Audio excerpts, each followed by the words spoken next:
The Wonderful Wizard of Oz by L. Frank Baum. Chapter 20. The Dainty China Country. While the Tin Woodman was making a ladder from wood which he found in the forest, Dorothy lay down and slept, for she was tired by the long walk. The lion also curled himself up to sleep, and Toto lay beside him. The Scarecrow watched the Woodman while he worked, and said to him, "I cannot think why this wall is here, nor what it is made of." "Rest your brains, and do not worry about the wall," replied the Woodman. "When we have climbed over it, we shall know what was on the other side." After a time, the ladder was finished. It looked clumsy, but the Tin Woodman was sure it was strong, and would answer their purpose. The Scarecrow waked Dorothy and the Lion and Toto, and told them that the ladder was ready. The Scarecrow climbed up the ladder first, but he was so awkward that Dorothy had to follow close behind and keep him from falling off. When he got his head over the top of the wall, the Scarecrow said, "Oh my!" "Go on!" exclaimed Dorothy. So the Scarecrow climbed further up and sat down on the top of the wall, and Dorothy put her head over and cried, "Oh my!" just as the Scarecrow had done. When Toto came up and immediately began to bark, but Dorothy made him be still. The Lion climbed up the ladder next, and the Tin Woodman came last. But both of them cried, "Oh, my!" as soon as they looked over the wall. When they were all sitting in a row on the top of the wall, they looked down and saw a strange sight. Before them was a great stretch of country, having a floor as smooth and shining and white as the bottom of a big platter. Scattered around were many houses made entirely of china and painted in the brightest colors. These houses were quite small, the biggest of them reaching only as high as Dorothy's waist. They were also pretty little barns with china fences around them, and many cows and sheep and horses and pigs and chickens, all made of china, were standing about in groups. But the strangest of all were the people who lived in this queer country.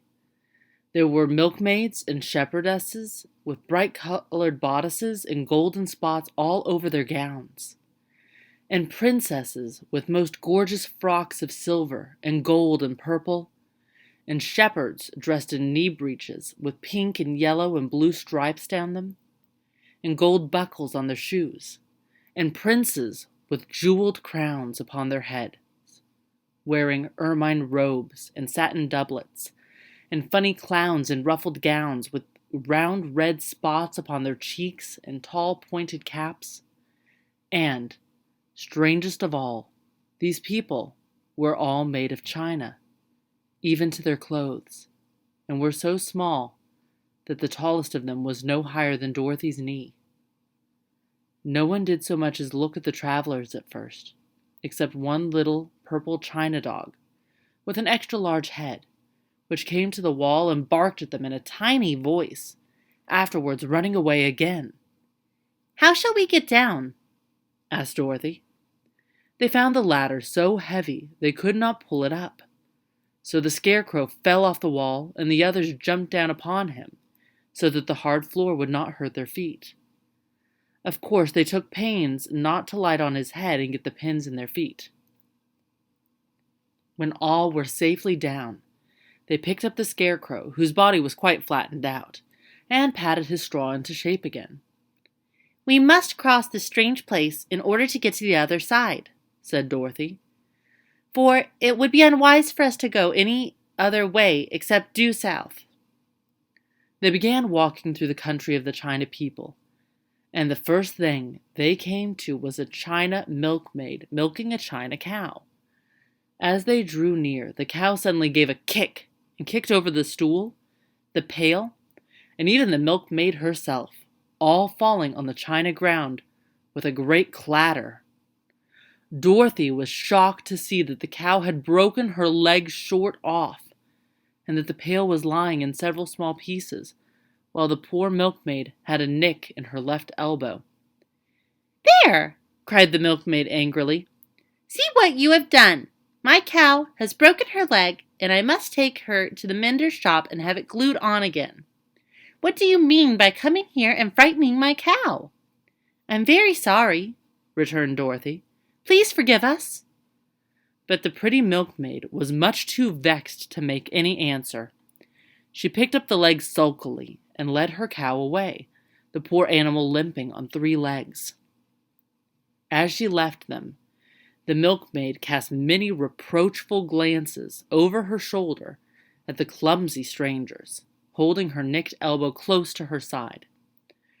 Dorothy was quite grieved at this mishap. "We must be very careful here," said the kind-hearted woodman, "or we may hurt these pretty little people so they will never get over it." A little farther on, Dorothy met a most beautifully dressed young princess, who stopped short as she saw the strangers, and started to run away. Dorothy wanted to see more of the princess, so she ran after her, but the China girl cried out, "Don't chase me! Don't chase me!" She had such a frightened little voice that Dorothy stopped and said, "Why not?" "Because," answered the princess, also stopping a safe distance away. "if I run, I may fall down and break myself." "But couldn't you be mended?" asked the girl.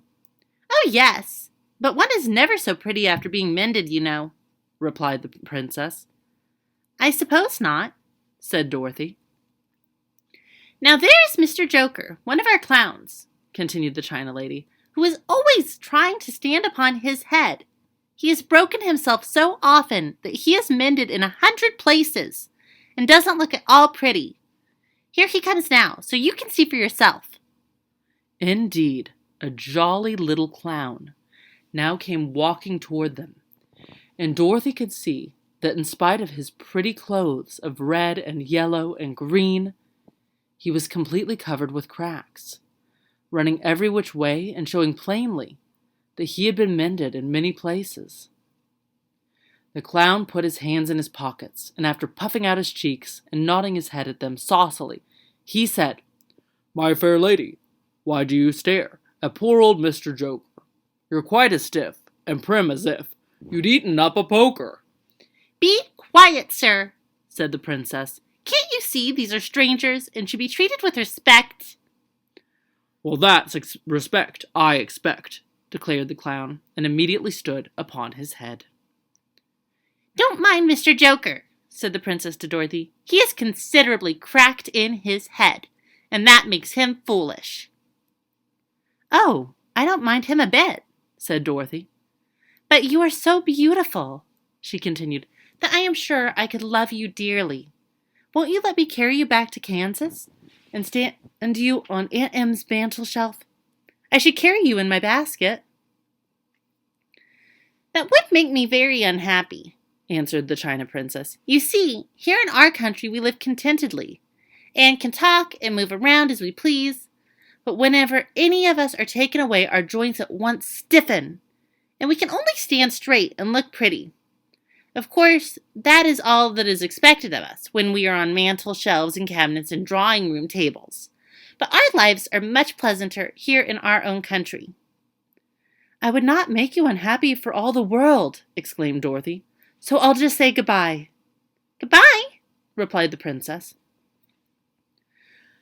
They walked carefully through the China country. The little animals and all the people scampered out of their way, fearing the strangers would break them. And after an hour or so, the travelers reached the other side of the country and came to another China wall. It was not as high as the first, however, and by standing upon the lion's back, they all managed to scramble to the top. Then the lion gathered his legs under him and jumped on the wall. But just as he jumped, he upset a China church with his tail and smashed it all to pieces.